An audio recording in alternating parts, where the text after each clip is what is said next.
Hello students of 12 Commerce, welcome again to your business studies class. So students, in today's class, I will take up a new unit, that is Unit 5, Organizing. Alright, so students, if you can recollect, if you can remember, there were 5 functions of a management, right? What were they? Just try to think, alright? Those functions were planning, organizing, staffing, directing, and controlling, right? So in our previous classes, we have covered the first function of management, that is planning, all right? That portion is over. Today's lesson is about the second function of a management, that is organizing, okay? So let's start off with the class. Organizing, simply means to organize, remember this, organizing means simply to organize, it also refers to arranging everything, arranging everything in orderly form, this portion is very important. Arranging everything means what are the things that need to be arranged, the objectives, the goals that the organization have, right? Under the planning, they have already planned what are the set of goals that they need to achieve, right? So the second process comes organizing. So arranging everything in orderly form means to arrange the set of goals in a very systematic manner so that there will be no confusion under the organization, and they will be able to achieve the goals in a very smooth way, all right?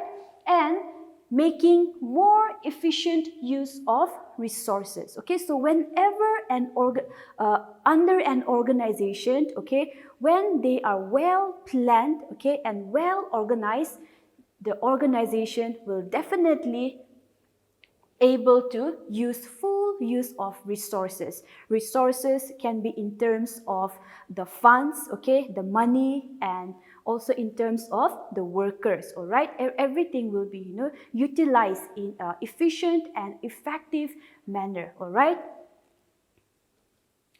So, moving ahead, class, we have some process, we have some process of an organizing, all right? So, if you have your textbook, please turn your page to 144.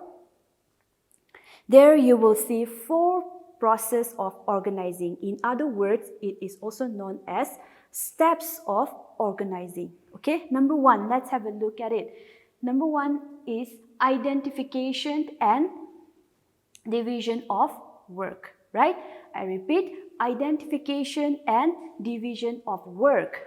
So here, breaking the whole work into a smaller job, I repeat, breaking the whole work into a smaller job. That is what identification and division of work is all about, all right? First of all, this point is divided into 2 parts, right? The first is identification. So the organization will first have to analyze, will first have to identify what are the work, in a sense, what are the objectives, what are the goals that actually they need to achieve, all right? So the organization first step is to identify, the first step is to identify the work that they must accomplish.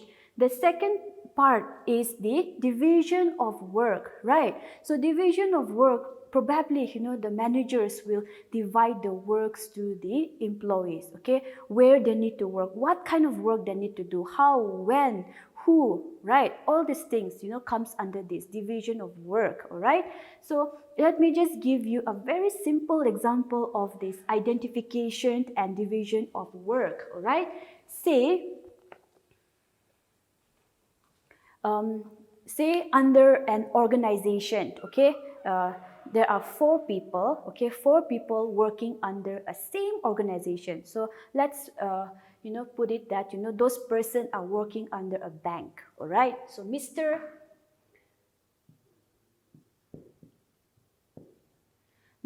A, say Mr. A this person, okay, he deals with cash. Okay, so here Mr. A will distribute.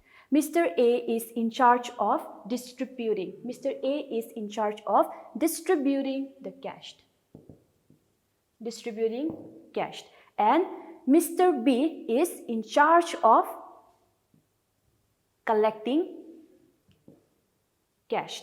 Okay, let me repeat again. Mr. A is in charge of distributing the cash to its customers, and Mr. B is in charge of collecting the cash from its customers. All right, and another part is Mr. X and Mr. Y. Okay, here Mr. X, he is in charge of sanctioning loans to its customers. Okay? Mr. Y is in charge of processing the loan. Processing loan for its customers. Alright? So here, you can see a difference here among these people. Alright? Here, Mr. A and Mr. B, one common thing about them is they both deals with cash, right? So the managers here will divide them into one department, that is maybe under a cash department, right? Similarly with Mr. X and Mr. B, okay, both of them, they deal with loan, right? So both of them will be under one department together, okay? Though the way they do the way they function might be a little different, but they both deal with loan, right? So they'll be under one department, okay? So that is some basic example of dividing the work, okay, under organizing. Number 2 is departmentalization. Okay, departmentalization. So here it is when same work is divided into different parts. Okay, I repeat, when the same work is being divided into a different parts, it is departmentalization. Okay, I have an example to show you again. There are two groups. One is functional, the other one is divisional. Okay, under departmentalization, I have just set an example. Two groups are there, functional, divisional. Under this functional group, okay, there are three departments. As you can see, there are production department. The second one is sales department. You can call it as a marketing department also. And the other one is a finance department. All right. So this is how they functioned. Okay. This is how under this functional department, this is how they are going to function, dividing into different departments so that they can function. All right. The other group is divisional. Okay, divisional means you can use any kind of product here. I've just chosen soap and cosmetic here. So divisional means each product that has been divided into a department. All right, please be clear with this. Under this divisional group, when each product, they have a separate department to function. Okay, here under this soap department, they will have their own production team, sales team, and finance team. Okay, same thing with cosmetic. They will have their own team of production, sales, and finance. Okay, nobody is there to interrupt in their department, since they have already divided into different departments equally, right? So that is how they are going to function. Okay, under this functional group, they will have three departments. It's a must. Okay, production, sales, and finance will be there so that the departments will able to function in a different way. Divisional group, okay, they will have each department, they will have their own production team, sales, marketing, and finance. All right, so that each product, they have a department to function. So when this system is being implemented, they will be able to have a smooth flow of functioning in their organization. Okay, that is how organizing. That is how the process of organizing flows. Okay.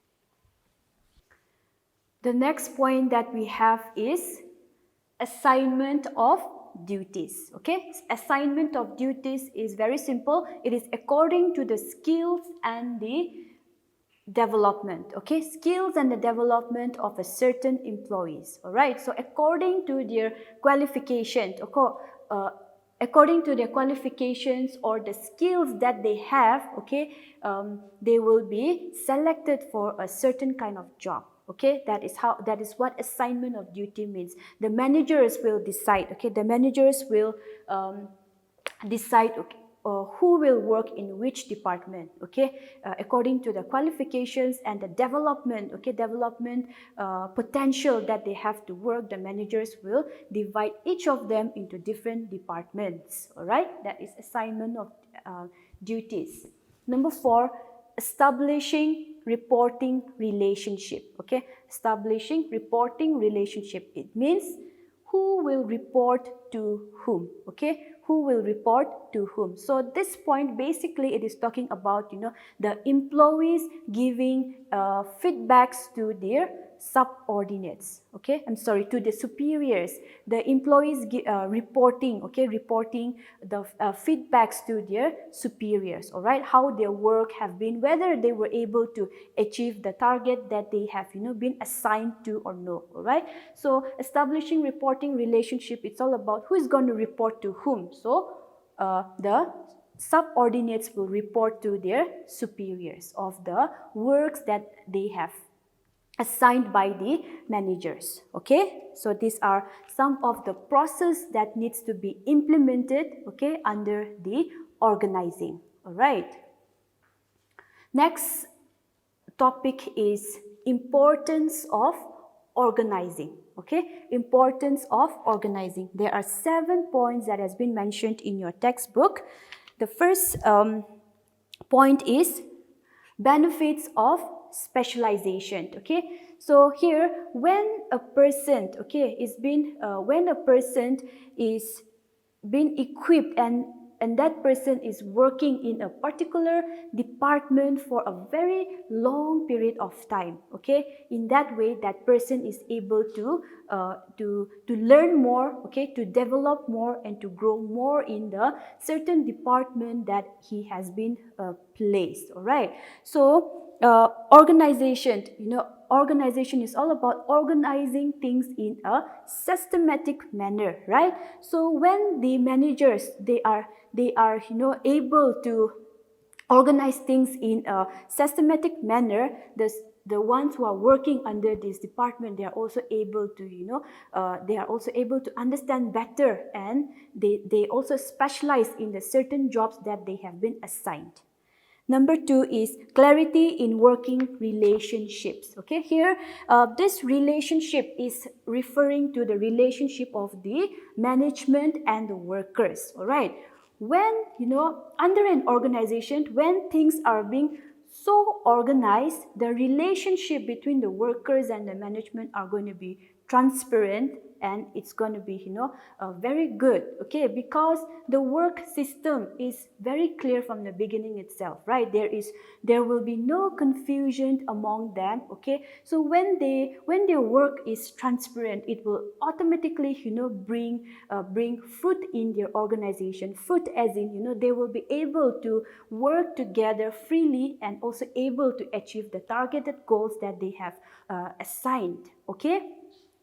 Number 3, optimum utilization of resources. So here, when things are being organized properly, okay, optimum utilization of resources means there will be no wastage of anything. All the works, okay, works related with the employees will also be able to give their 100% focus, and they'll be able to work. Even in terms of finance, there will be no unnecessary expenditure, because the organization have already set a certain process how they are going to utilize in different activities, right? So there is definitely going to be optimum utilization of resources under organizing, okay?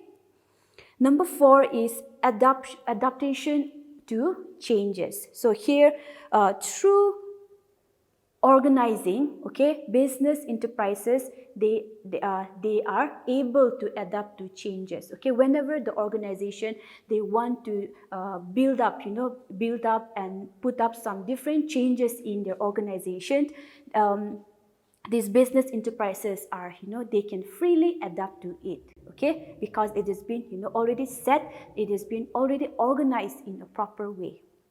Number 5, effective administration. So here, effective administration can be of 2 benefits, okay. Number 1, it leads to specialization, which brings effectiveness in administration, okay. So here, when the employee is, has been assigned in a certain work and he or she must may be working in that department for a longer period of time, that will definitely bring an effective administration, right? Because they know what they are doing, they know the job that they have been assigned to, all right? So it will bring effective administration. Number 2, it provides clear description of jobs, which result in avoiding duplication of work. So it will definitely bring a clear description of jobs. The managers direct the employees where to work and whatnot, right? So the clear direction is there so that, at the end, they are also able to achieve the targeted goals without any confusion in their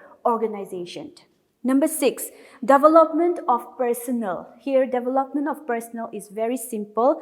Organization creates a certain structure, okay, on how to create things effectively. So like I've been mentioning, if an employee works under a department for a long period of time, then that person, it just automatically just develops in his own skills, right? And he's able to, function properly. He's able to bloom in his department that he or she has been assigned to. So growth and development is definitely there under organizing, okay? And lastly, we have expansion and growth. So organizations always give a room and a space to grow and develop for the employees, all right? So whenever there is growth and development in the organization, they're definitely going to gain a lot of benefits, right? They are going to gain a lot of profit, right? And even their organization will grow, will flourish, okay? So organizing definitely brings